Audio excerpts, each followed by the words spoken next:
What is going on, guys? So today we are doing our first deep dive into the Ferocious Cup, and what?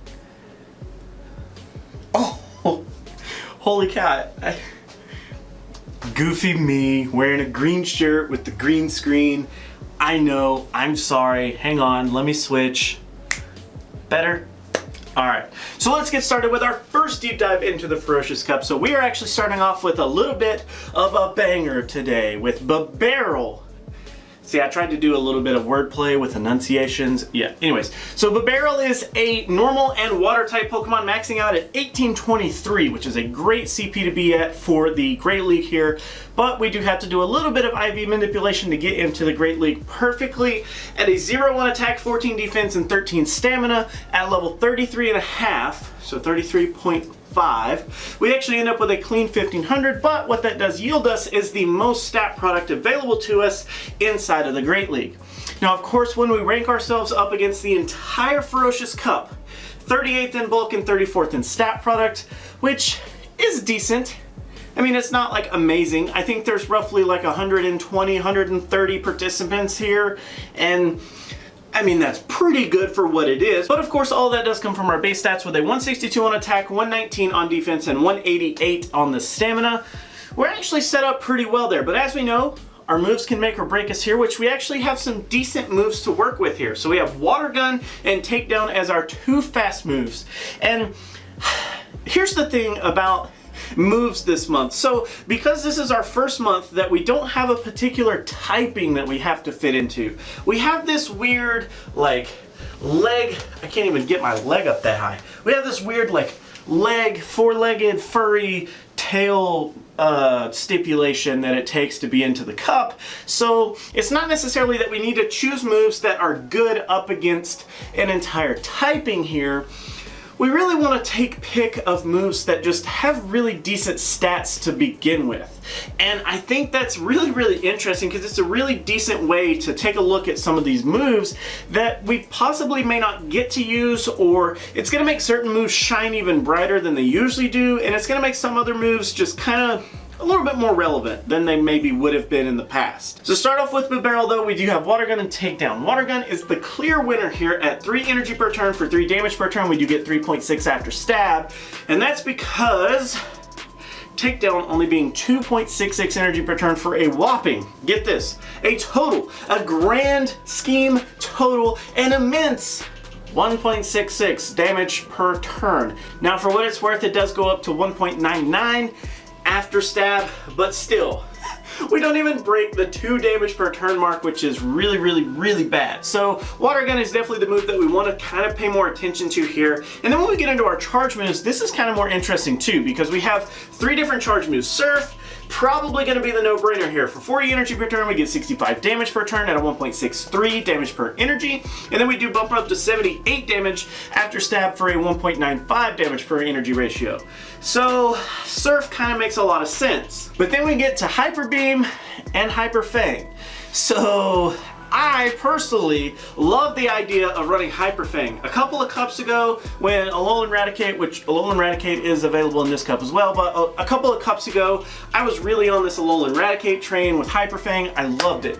I really, really loved it. And I may be using that again in this cup because holy cow, is it super fun to play with. It's super low energy for decent damage. It's one of those moves that kind of can just chip away at the opponent. So immediately I was like, oh, Hyper Fang is gonna be amazing here. But after running some numbers, it's kind of an interesting story here. So before we jump ahead just a little bit, we're actually gonna take a look at the moves and their stats really quick, and then we're gonna try to put them up against each other in some shield scenarios to figure out which one is actually gonna end up being better for us. So let's start off with Hyper Beam here for 80 energy. Yes, it is fairly expensive, but you do get 150 damage for it at a 1.88 damage per energy ratio. After stab, holy cow, yeah, we do get stab on that 150. It goes up to 180. And then it gets bumped up to 2.25 on the damage per energy ratio. So pretty freaking nice. Hyper Fang for 50 energy, 80 damage at a 1.6 damage per energy ratio. After stab, it gets bumped up to 96, so almost 100 damage for a 1.92 damage per energy ratio. So automatically, I'm thinking Hyper Fang, the quicker move, gonna be way better. But the shield scenarios kind of say a little bit different. So up against the entire cup, we have Hyper Beam and we have Hyper Fang. Hyper Beam, starting out in the 0 versus 0, going to do a 60% clean with a 56.8% on Hyper Fang. So Hyper Beam's already kind of taken some presence here. In the 2 versus 0, we have 100% for Hyper Beam, with Hyper Fang doing a 98.9%. So I'm like, oh my gosh, there's like one Pokemon that we don't win up against. Oddly enough, it doesn't actually convert to a complete loss. We actually end up tying. For what it's worth, I usually consider ties losses anyways because I lose my Pokemon, blah, blah, blah. But Umbreon is the only Pokemon that we actually end up having a difference in up against Hyper Beam and Hyper Fang in that 2 versus 0 shield scenario. Next, in the 0 versus 2, we actually end up with a 17.9% on both. So looking pretty good. Then in the 2v2, we end up with a 67.6 for Hyper Beam with a 68.4 for Hyper Fang. So kind of interesting. It's weird because when we don't have shields, we do a little bit better, but when the opponent doesn't have shields, we do a little worse. So we'll get to that, hang on. So averaging all these numbers out, if you average all of Hyper Beam up against the entire cup, we have a 61.375. So roughly like a 6.1 out of 10, all right? In the Hyper Fang area though, we actually end up with a 60.5, so we are just barely performing worse up against the entire cup. Now, if we switch over to the entire meta, so in the Ferocious Cup so far, PvPoke has defined us a meta to kind of work with, and there are some interesting Pokemon that we're already seeing develop in the meta. So I guess before we get started, let's go ahead and detail some of these Pokemon. So inside of the meta, we actually have Bibarel inside of the meta, and it actually is going to use the moveset that we ultimately decide on here. It is the moveset that they actually feel like is best. We actually have Donphan with Counter. We do have Donphan with Charm as well, but then we go Shelgon, Vaporeon, Alolan Raticate, Granbull, Umbreon, Skuntank, Raikou, Minun, Raichu, Pachirisu, Nidoking, Nidoqueen, Torkoal, Furret, Alolan Marowak, Alolan Sandslash, Lairon, Piloswine, Lickitung, Delcatty, Suicune, and Alolan Ninetales. So that sounds like a lot, but we'll see those here in just a second whenever we break down some more shield scenarios even further. But just so you know, those are the meta Pokemon that we're kind of talking about when we go up against the condensed meta here. So for Hyper Beam up against the meta, in the 0 versus 0, we actually start out with a 60%, while Hyper Fang drops all the way to 48%. So pretty rough already. In the 1 versus 0 though, 92% for Hyper Beam with an 88 for Hyper Fang. So Hyper Fang already doing pretty bad. In the 0 versus 1 scenario though, we actually tie at a 12% and a 12%. So kind of a similar story to the whole entire cup thing. It's just some different numbers really. And then lastly, in the 1v1, we actually end up with a 48% versus a 52%. So when you average all those out together, you end up with Hyper Beam having a 53% total, while Hyper Fang actually only has a 50%.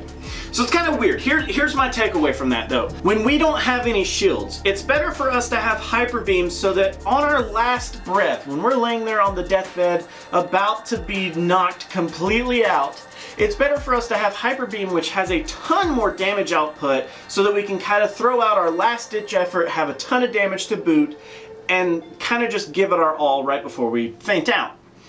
But in the scenario where we do have shields and our opponent mainly has shields, we really want to have a situation where we can chip away at those shields, and we do a lot better when we can chip away at those shields even faster. So it's kind of an interesting situation. So you could kind of play with these movesets and kind of figure out which one you like better. Personally, if I ran Bibarel, I feel like I would personally go with Surf and Hyper Fang. It feels more up my alley, it feels more speedy, it feels more spammy. I like that whole playstyle. Hyper Beam, it's probably going to be the safer moveset and probably the one that I would suggest most people run, but it really just depends on what you personally like. But for the purposes of the rest of this video, we are going to go with Hyper Beam. So our entire moveset is going to be Water Gun, Hyper Beam, and then Surf. So keep that in mind as we dig deep into the matches up against the entire meta. Let's break down that 1 versus 1 shield scenario. If you remember, we had a 48 win % ratio here.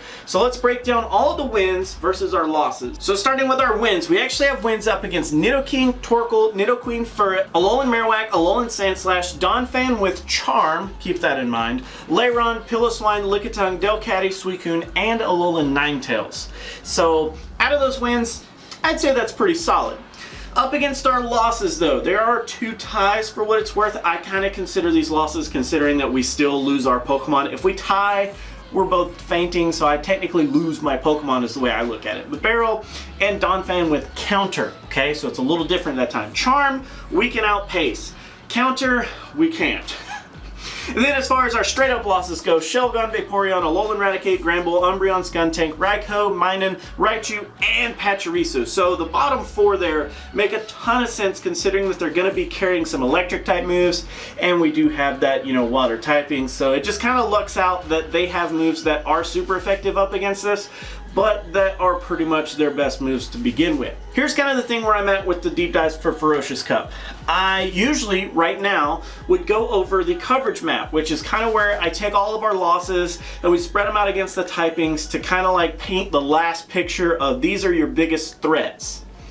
Except in the Ferocious Cup, it's not like that. It's not like we have a water type, a grass type, and a fire type that we need to lay out and say, well, here's the types that we do good up against, here's the types that we do bad up against. It doesn't work like that right now. So, I'm kind of leaving it up to you guys. Is there any metric that you guys particularly would find helpful for me to dig deeper into? I typically dig deeper into the typings, but it's really, really difficult to do that because I can, for what it's worth, considering we have Water Gun, Surf, and Hyper Beam, I could say, yeah, let's look at the Pokemon that we're super effective up against versus the Pokemon that are super effective up against us. But is that something that's really worthwhile? Or do you guys have something that would be a little bit more helpful to the mass public for what we should take a look at here? I'm kind of leaving it up to you guys for that. If you have any ideas, feel free to comment down below on the metrics that you would like to see inside of a deep dive. It doesn't necessarily have to be at the end of the video. It could be any metric that is potentially helpful to you. I just want to know like what you would like to see more of in terms of this exact situation. So that is actually going to be it for Bibarel today, guys. Thank you so much for hanging out. Thank you so much for watching. We do already have the next deep dive planned. I'm not going to lie to you. I'm going to go ahead and record it right after this video. So I don't really feel like I need to show you the spreadsheet, and I'm probably not going to show you the next one either because I'm recording these really early because I have a ton of personal stuff that I need to do right after I get these done. So if you have any ideas for deep dives, please feel free, go down to the description, join the Discord, vote for your Pokemon. There's already been a ton of votes already, so jump in there now to see your favorite Pokemon be featured in a deep dive. I don't know how to market that. But anyways, that is actually going to be it. Thank you guys for hanging out. Thanks so much for watching. I'm going to go ahead and head out and play those ending credits for you. Thank you guys so much for watching. Always remember that if you like to like videos, you could do that, but if you don't, you could be that guy. Otherwise, let me know what you have to say down in the comments below about the video. I do highly appreciate you guys watching. If you guys want to support me in any way, there are several links down in the description for Patreon, joining the community here on YouTube, or even just directly PayPal if that's your thing. I greatly appreciate everyone's name that's on screen, as you guys have showed some sort of support outside of just viewing the videos, and I thank you guys. You don't understand from the bottom of my heart. So until our next video, guys, I will catch you then.